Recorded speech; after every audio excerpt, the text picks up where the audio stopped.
Hello and welcome back to another episode of Keithy's Cars, and in this episode we continue with the BRM. In the last episode you saw us getting the head skimmed, and in this episode we go about the tedious task of grinding each one of those 16 valves in so we get the best seal possible. On this engine there are 4 valves to each cylinder, 2 on the intake and 2 on the exhaust. Commonly the larger valves are on the intake and the smaller valves are on the exhaust. It's important to grind the valves in properly. What we're not looking for is too wide a seal on the valve. We want a nice, narrow, thin seal so there's plenty of pressure, so there's no chance the combusted gases leak past the closed valves. Making sure the valves seal correctly is important for good compression and good combustion of all the fuel and air mixture inside the cylinder. Good burn means more economy, more power, more reliability. Each valve can take anywhere from 5 to 15 minutes to grind in properly. We first start off with a coarse grinding paste using the stick and we lap the valve in. When we say lap the valve, we're referring to twisting the stick backwards and forwards or spinning it backwards and forwards with the paste on the valve seat, lifting, reapplying the paste to the valve seat and carrying on. You'll notice when you first start grounding the valves, they make a very rough, coarse sound, which gets finer as the paste breaks down. Once we finish with the coarse paste, we then move on to a fine paste to get the final finish. As I say, we're only looking for 1 to 2 millimeter wide of a matte grey finish on the valve seat and on the valve itself. A really good way to see if the valves are leaking before you put everything back together is to put the spark plug in, keep the cylinder head in this position, fill the squish band with fuel and take a look down the exhaust or inlet ports to see if there's any evidence of fuel leaking past the valves.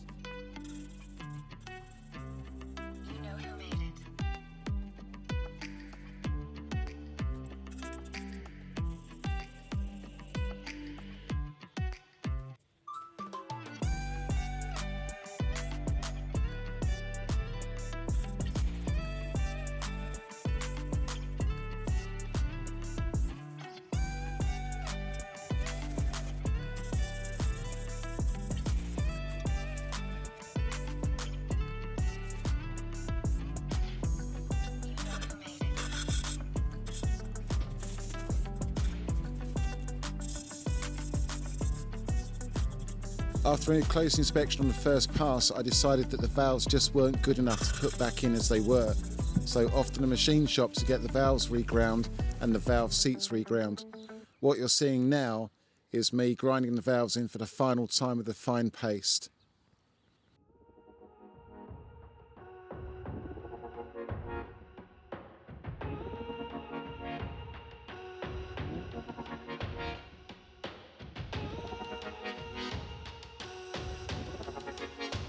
It feels like this has taken absolutely ages to get these valves done, but we're on the home run now and down to the last few valves, hopefully for good.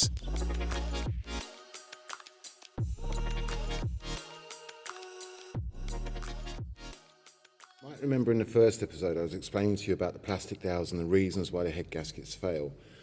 Well, on the K-Series when they were built at the powertrain plants in Birmingham, the original K-Series, or the first K-Series, came out with plastic dowels on the head. These are dowels here. The purpose of these is to locate the cylinder head firmly on the block in a nice square position and to stop it from moving this way or this way. That's the idea of it, because you've got long bolts that go through here, so they need as much help as possible. Well, when they left the factory originally, they had plastic dowels on, so when the heat expanded and contracted, it would move around on the block, which would cause head gasket failure. So the modification is to put these metal dowels in there, also oil-ways as well, but these are a lot thicker and they don't move. They don't allow the head to move either on the block. So this here, these 2 bits here, which are £2 at most, is the whole reason why the Rover had such a bad reputation. It's crazy, isn't it? Just that one little thing can give you a bad reputation. This is a job I wanted to do last time but just didn't have the time. Now I have the time, I'm going to defur the waterways to make sure that the water can pass around the cylinder head as easily as possible. Over here in Mallorca the temperatures are hot, so I want to give this car as much of a chance as possible to stay cool even under the most extreme conditions.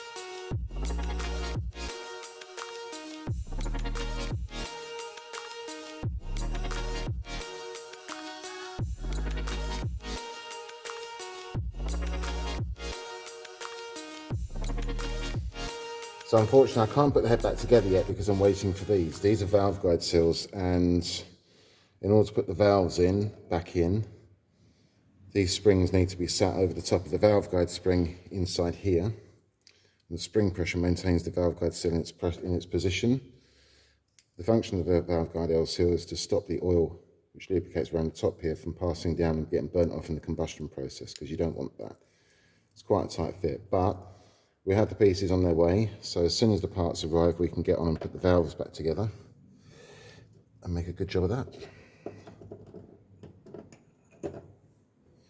And whilst we're on the topic of valve guide seals, I better pull out the old ones. I know that these valve guide seals are well past their best, because from cold the car was smoking, and when it was hot there wasn't a bit of smoke to be seen. So these are long overdue for replacing, and this will be one more job that is going to make the car even better. It's not good to have engine oil burning off with fuel because it causes higher emissions. It can also damage the catalytic converter, and it causes excessive carbon build-up around the tops of the pistons, the rings and the valves.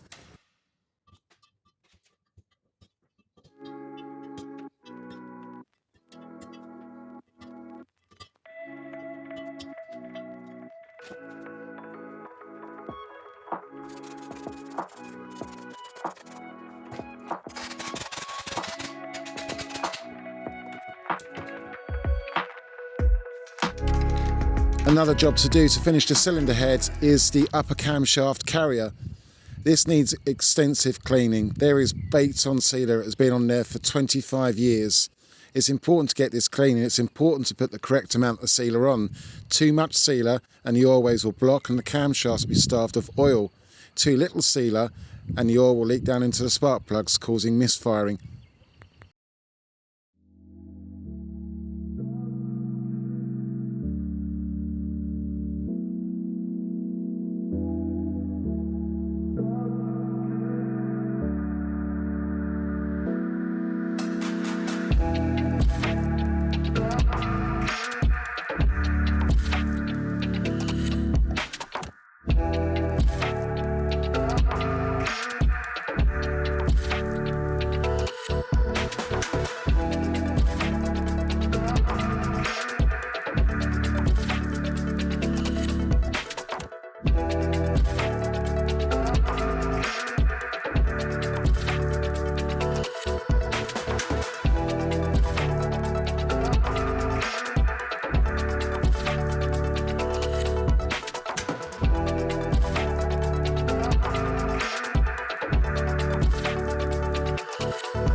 Some of you traditional mechanics might want to look away now. Yes, I am using a drill, and yes, I am using a rotary wire brush tip.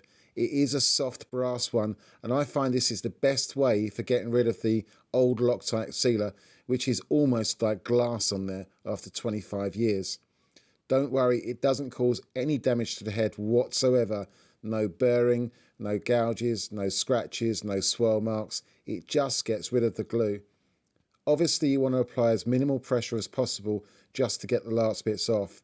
But like I said, I only want to put this engine together once, so I'm making sure that everything I do now is as good as possible to get the best final result.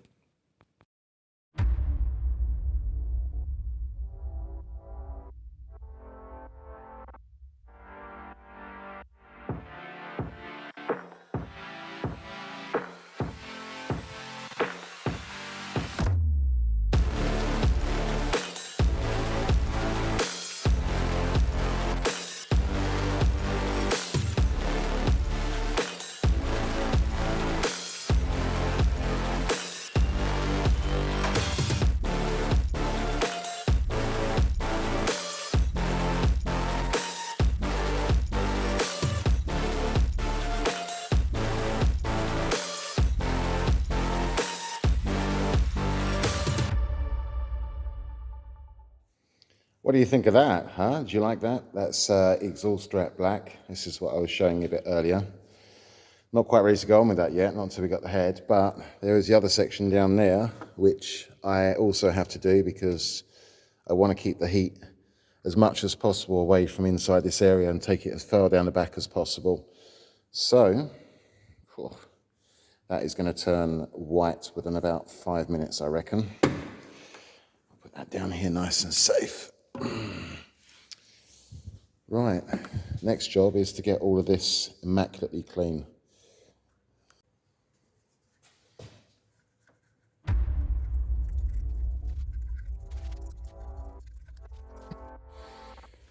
Right, so we've got the gasket area clean. These are wet liners. You K-Series purists out there are going to say, oh, you should have used the lock-in tools to hold the wet liners down. Yeah, you can. If you're not going to move the pistons inside the bores, then there's no real problem with that. So I'm being very careful not to move the pistons. In fact, I'm not turning the crankshaft at all until the cylinder head is back on and everything is compressed down and the liners compressed down. You can actually remove these liners. They're only sealed in with a Loctite sealer into the bottom of the block, and the heads protrude by literally micromillimeters, so that when you bolt the head down, it pushes the liners down into the block, so you get a very tight seal at the bottom and a good seal at the top. Fortunately on this, these liners haven't sunk into the block. Commonly on the K-Series, when they get too hot, the liners sink down into the block, and you end up with head gasket problems because these liners aren't protruding enough from the top of the block. But on this one, we're lucky. We're okay with this one. We are within the recommended tolerances. So now what we've got to do is to get this engine mount off, drop the engine down, get the cam belt off. We're going to source these pieces.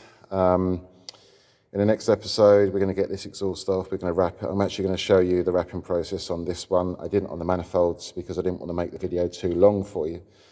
So join us on the next episode when hopefully we've got some pieces, the new pieces here. We'll drop the engine down on that side and get ready to put the head back on and get all the valve mechanism sorted out as well. So thank you for watching. Hit the like and subscribe button. Don't forget to turn on notifications so you can see the videos that I do as soon as we put them up. Thank you from here on the K-Series, the BRM. We'll see you next episode. This episode is proudly dedicated to my dad, who taught me right from a very young age everything I need to know about mechanics. Thank you, Dad, for giving me an honest, decent trade.